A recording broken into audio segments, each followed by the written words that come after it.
আমি বিশেষ করে যুবকদের পায়ে হাত দিয়া বলতেছি, তুমি জানো না আবার তুমি শবে বরাত পাবে কিনা, তুমি জানো না তুমি রমজান পর্যন্ত পৌঁছবে কিনা। আমিও জানি না যে আমি রমজান পর্যন্ত পৌঁছবে কিনা, আমিও জানি না আগামী 1 বছর পরে শবে বরাত পাবো কিনা। আজকের রাত্রটা হলো কালার রাত্র, নিজেকে রঙিন করো। ঘ্রাণ না নিতে পারো তো কমসে কম তুমি নিজেকে রঙিন করো, হাঁটুর ভিতরে মাথা দুটা ঢুকাও আর নিজের গুনাহগুলাকে স্মরণ করো যে আমি এতটুক বয়সে কত কত গুনাহ করলাম, ডেলি কতগুলা করি, কতগুলা করলাম। কালকে আল্লাহ যদি আমাকে মাফ না করলো তাইলে আমি কালকে আল্লাহর রসুলের হাউজে কাউসারে দাঁড়াবো তো দাঁড়াবো কি কইরা? যদি বিতাড়িত করে দিল তাইলে আমার হবে তো হবে কি?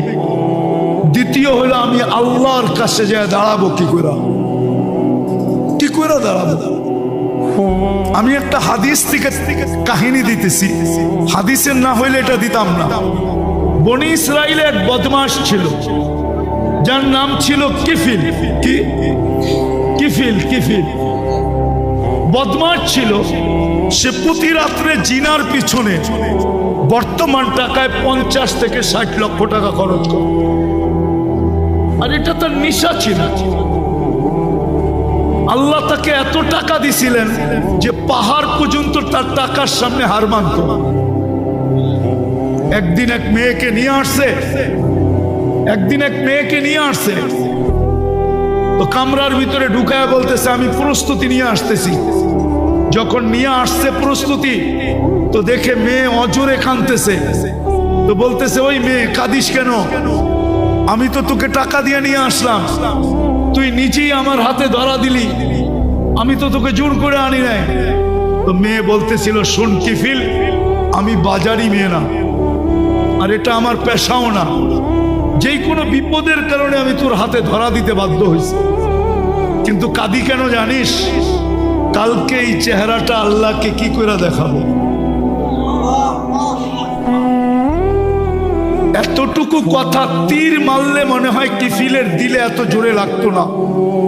এতটুকু কথা এত জোরে লাগছে, কিফিল একটা চিৎকার দিয়ে মাটিতে পড়ে গেছে। বলছে বোন, একদিনে তোর এই অবস্থা, এখন পর্যন্ত কর্ম তো ঘটে নাই।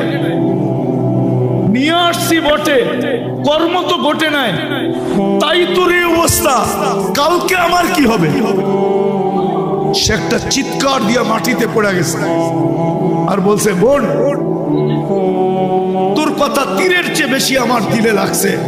আমি হাত তো দূরের কথা, তোর গায়ে আঙ্গুলও দিব না, টাকার থৈলি তোকে দিয়া দিলাম, কিন্তু একটা অনুরোধ করতে ভুলবো না। বলছে সেই অনুরোধ কি? বলছে তুই চোখের পানি দিয়ে আল্লাহকে একটু বলে দে না যে আল্লাহ যেন আমার তওবাটা কবুল করে। আমি তওবা করলাম। ওই রাত্রেই কিফিল মারা গেছে।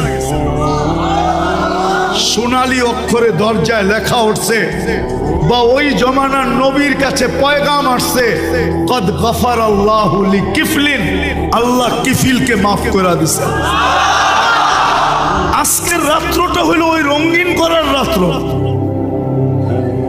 নিজেকে রঙিন করার। কসম খোদা, হাঁটুর ভিতরে মাথা ঢুকাও আর ভাবতে থাকো কতটুকু গুনাহ হলো। হইতে পারে 3টার যে কোনো একটা ঘটতে পারে তোমার সাথে। ভাবতে ভাবতে ভাবতে ভাবতে যে আমি কালকে আল্লাহ রসুলকে এই চেহারাটা কি করে দেখাবো।